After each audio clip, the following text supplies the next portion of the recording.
Journeymer here, and today we are finally going to be talking about Cronos: The New Dawn. This is a game that I've wanted to talk about ever since it was announced at the Xbox Partner Preview, but I just never got around to doing it because there were so many other things to talk about, and there wasn't enough details that I felt like I could do a proper video talking about it. But we have a lot of details. We finally got a good gameplay look at this game. And we have a lot of information about story, about features, combat, stuff like that. So we're going to break it all down. We're going to go into it, give you my opinion and thoughts on everything. But this game looks pretty cool, man. This game looks pretty cool. I definitely have my eye on it. I'm pretty excited for it, especially since it's horror, one of my favorite genres right now. So definitely looking forward to it. But thank you all so much for tuning into the video. If you guys love video games, this is the place to be, man. Doesn't matter what you love. Xbox, PlayStation, Nintendo, third-party, PC, VR, indie, whatever it may be. Consider subscribing, share with your friends. We cover video games daily on this channel. There's so many exciting things to talk about right now. And there's so many things coming up that is super duper exciting, and so I appreciate everybody for tuning in. Thank you all for the support, especially the support in this video right here. But without further ado, man, let's get into talking about Cronos: The New Dawn. So Cronos: The New Dawn is being developed by Bloober Team, which, if you don't know Bloober Team, they are the studio that just released Silent Hill 2 Remake last year, which was critically acclaimed, pretty much, like, for the most part, universally acclaimed. So many people loved it. I loved it. I thought it was great. I have it right there, actually. Pretty cool. But anyway, we're going to talk about Cronos: New Dawn. This is their new game. It is a completely new IP, completely original idea. So Cronos: New Dawn, man.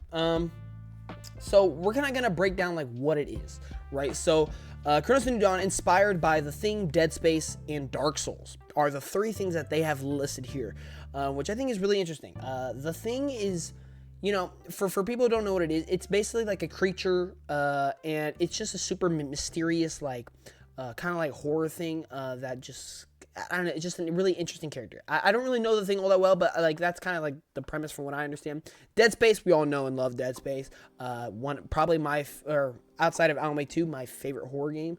And then we have Dark Souls. Y'all know what Dark Souls is. I think this is really interesting combinations of things. I think when you're talking about when we're talking about story or world, I think you get what you have in The Thing. But then when you're talking about gameplay, I think you're getting Dead Space. But then when you're talking about format and systems and how the game is structured, I think you're talking Dark Souls. And I think that's really, really interesting. I feel like this is going to be a reoccurring thing that we see in a lot of games in upcoming years, is that I feel like Souls genre is now, because it's getting so big and it's so popular, the Souls genre is starting to bleed into other genres. We just saw it with Claire Obscur Expedition 33. I stand by it. That game is a Souls game disguised as a turn-based game, and I'm all for it. I think it worked really, really well. But this is a sci-fi survival horror game. You play as a traveler and are sent to ruins of human civilization. You're searching for time rifts. Jump back in time to extract people who didn't survive the apocalypse. Travelers are the only ones who can survive travel in the encounters ahead. First off, dope concept. Time travel, you're a traveler who has to go back in time and save people from the apocalypse. You are currently in the apocalypse. Bro, just sounds awesome.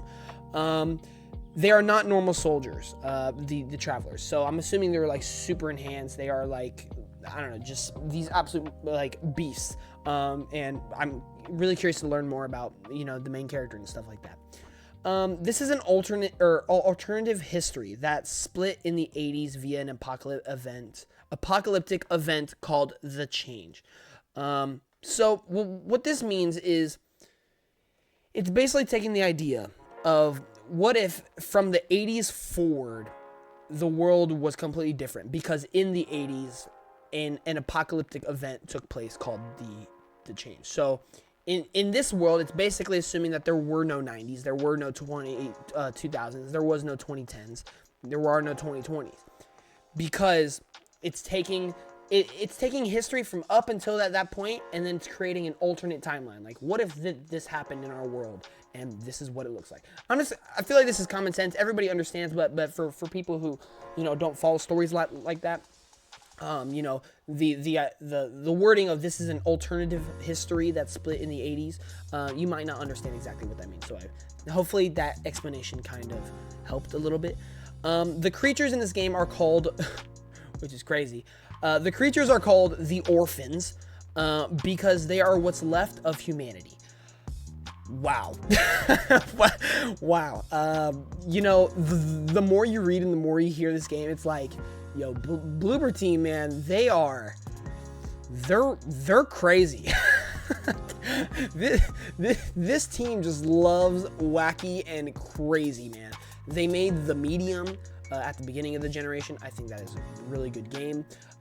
They made Silent Hill 2, which we all know Silent Hill 2 is crazy. And now they're making this. And the enemies are called orphans. Wow, we're really going there. All right, Cronos, I see ya. I see ya. But yeah, so the orphans, I'm not going to say that. The enemies take on different forms. We did see in the trailer that their enemies are able to mesh within each other. They are able to merge to create bigger enemies. So I do think that's going to be interesting. If you're fighting enemies, you're trying to do this, two of them could like merge, and then you have a whole new problem ahead of you. And I think that's really cool. I think that could be really utilized in terms of adaptive gameplay. It's like there's so many games where, oh, there's enemies, I know what to do. All right, throw out this thing, use this ability, shoot them a couple times, boom, they're dead, move on. Well, what if you do that? You walk up, oh, you're like, oh, here's enemies. All right, let me use this skill, let me shoot. Uh-oh, this guy just merged. That normally doesn't happen. Now you gotta adapt to that. And then what if that guy merges with another one? It's like, oh, if it's a random thing, this could be really cool. If it's a scripted thing where enemies only merge with like certain enemies and only at these certain times, then okay, it may not be all that crazy. But if it could be used as a reactive or adaptive feature in terms of gameplay, solid stuff. That sounds really cool. I'm all for it. There will be ladders, huge walls of flesh, maybe aliens. Don't know what that means, but I'm assuming like in terms of like progressing through the world. And by the way, I'm reading off bullet points of all the details that we've gotten from. There will be melee combat, there will be boss fights, and there is a dismemberment system. For those of you who don't know what dismemberment is, it's like chopping off arms, limbs, all that stuff. Or in this case, shooting them off, or maybe even cutting them off, because there is melee combat. Curious what that looks like as well. But we do have a little bit more in depth about what the gameplay is going to hold. And so this game has been in production for 4 years, which, by the way, Bloober team, man, they are a very effective studio. 3 games this generation now. Not an easy slouch, and 2 of them were new IPs. Hey, W stuff. They say combat is very much in line with games like Dead Space and Resident Evil 4, limited ammo, etc., stuff like that. Yeah, makes sense. Your typical survival horror game combat. I get it. But how is this game going to make unique? That's what's interesting. This game is also inspired from the TV show Dark, which is a time travel thing. 12 Monkeys, the thing, stuff like that. We've already talked about it. Every weapon has a secondary charge shot by holding down the trigger. So what this reminds me of is almost Returnal in a way, where if you just shoot, then you know, you get your just normal fire. But if you hold down the other trigger and then shoot, you get this alt fire, which is like this special ability, like more powerful thing that you have to kind of wait for it to cool down or charge up. It kind of sounds like this, where every weapon's going to have a secondary charge shot, in which case we'll do a certain something if you hold down the trigger instead of just click it, or rapid fire it, whatever. But I think that's really cool. I think that's a good way to just add a little bit of variety to the weapon stash in the game. This game has a lot of risk and reward in combat. The more enemies you kill, the more likely living enemies will absorb them to become more monstrous and powerful. So this is a weird mind trip right here, right? It says the more enemies you kill, the more likely living enemies will absorb them to become more monstrous and powerful. So when you read that, you're like, okay, so what am I supposed to do? Just not kill them? And that is what I'm so interested about. But then we hear them say, what am I, bro? What am I, English? It says you can defend against this by setting dead enemies on fire so they can't be absorbed. But fire is a resource that has to be managed. Kind of like ammo and like med packs in Alan Wake, Resident Evil, Dead Space, all that stuff. Dude, this game could genuinely cook. I love everything I'm hearing, like in terms of all the systems, in terms of the concepts, in terms of the world, everything, man. This sounds super cool. It sounds super unique. And just knowing how weird and talented Bloober team is, I hope this executes, man, because I think that this has some potential, man. Like, just reading that is so cool. You have to think strategically, as leaving an area with dead enemies elsewhere or everywhere can turn against you. Dude, crazy. See, and that's the thing about the merging enemies. If that can be a feature that they work into, you know, you have to adapt to. You have to play that strategically, not just trying to defeat it. That could be such an interesting concept, and I love what they're saying here.